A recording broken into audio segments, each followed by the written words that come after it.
Kaya 959. False Prophets, a Lucky Dube off the iconic album Prisoner. And of course, I am celebrating his contribution, his legacy, his music, and so much more, and his representation. I mean, TK, it must be quite something to be the child of someone like Lucky Dube. Do you, in a way, feel a kind of responsibility? Yeah, no, absolutely. No, it is certainly a responsibility. I think his life's work cannot just end after his passing. So we have to carry on. Which is why the band. I'm still with the band, and we're still continuing to push his music all over the world. Yes. So certainly for me, it is an absolute responsibility. If I didn't do it, I wouldn't be doing justice to my dad. Yes. So yeah. Yes.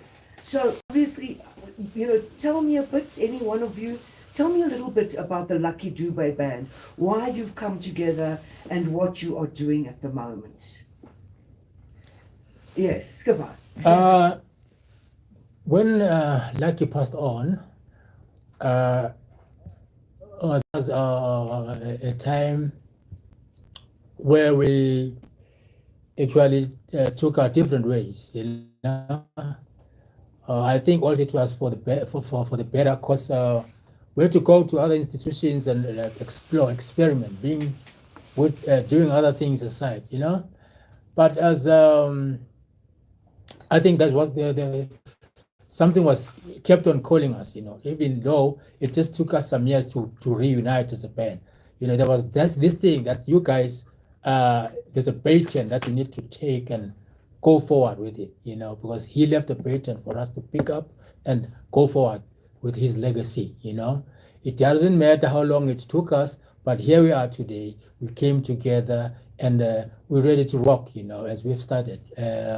We're talking now, on the 5th, we're going to Madagascar for a gig now. The world is open for us, and it's a good thing. We had to do it one way or the other. Because, I mean, both you and Tutukani are busy with your own musical careers. Yes. And I know Skipper, Tutukani Ras has remained as true to reggae always, but Skipper, you've branched out in various different ways. Yes. But somehow you always come back to the Lucky Dube band.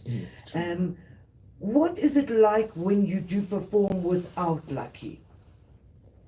Hey, it's difficult because the minute you play his music, we play his repertoire on stage, and then when you look at everybody on stage, you see everybody, and then that's when you really it hits you that you're missing one amazing guy that was supposed to be here on stage with us, and then that is Lucky, and with all his aura on stage, all his spirit, he would give us all energy.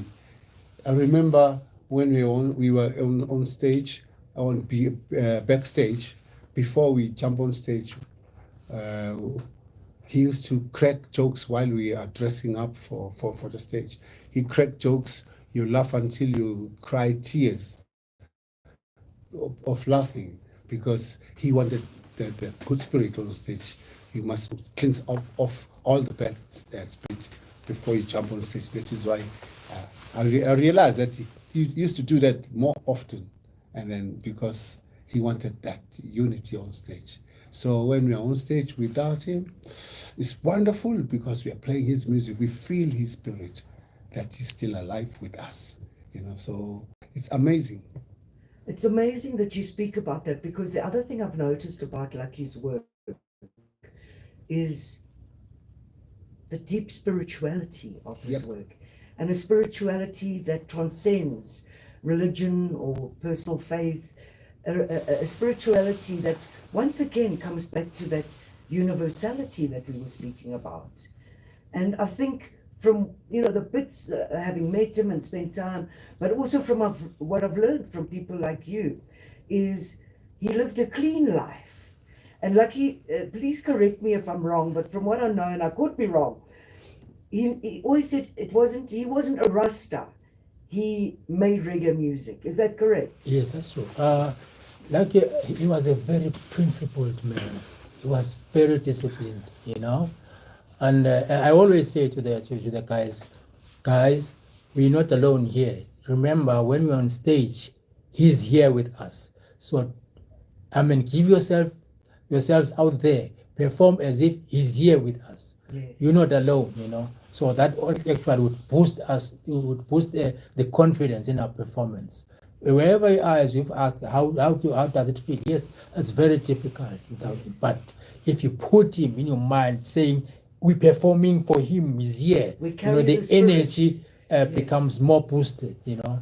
Yes. Beautiful. Yeah, and I think I just wanted to add, you know, in terms of, you know, you mentioning that he lived quite a clean life, and that he did, you know, and in terms of, you know, when I think at some point, I can't remember what year it was, there was an interview where they asked him the same thing, to say, look, are you Rasta or are you not? You know, and he gave a simple answer and said, you know, if being Rasta means smoking weed, being high, all of that stuff, then no, I'm not Rasta. But if Rasta is about being conscious and you know, being a solid human, if I can put it that way, then yes, I'm Rasta, you know. So now that leaves it up to your interpretation of what it is to be Rasta, you know. Yes, and you're absolutely right. It's so right, and I think that's something that we face in so many different religions. You know, Absolutely.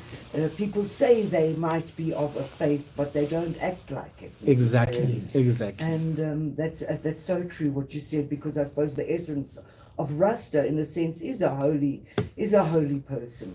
Yes. You know, beautiful. Now, when we look at Lucky, and I remember Skipper, you told me some other time I've been doing something on Lucky, and I think you spoke about the song Crime and Corruption. I won't have time to play it today. Yeah. And you said that for you was a really important song, because it spoke about exactly what ended up ending Lucky's life. In fact, he was tragically taken from us, is the way I would put it. Exactly. You know?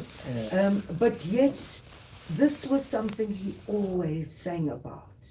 He always spoke out against crime, against the atrocities towards humanity. Exactly. You know, what has that done for each or any of you in terms of your own inspiration? It was difficult, you know, as we say, okay, like the song that you played, it's false prophets. As we see what is happening now, you know, he says false prophets. For me, he was a real prophet, because he was actually picking up, or maybe he actually he saw it coming, that we're gonna have a situation like that where we have false prophets. You know, he was seeing things before they actually. In fact, many of his songs. Yeah, I mean, you're talking about war and crime. You know, Yes. war and crime and corruption. You know what happens to him at the end of the day. You know, Yes. crime and corruption. You listen to the lyrics there. They're definitely talking to to how he was tragically taken away from us. You know, Yes. he was really not a false prophet, but a real prophet. Yes. And so many of his songs, it was like he was, on one hand, reflecting, as we spoke about earlier, but on the other hand, he was making songs that spoke about things that were happening in the future. If you listen to the subtleties of his words and how he directs them, it really is. But let's hear this one, Remember Me. I think we have to play this track because, of course, we are remembering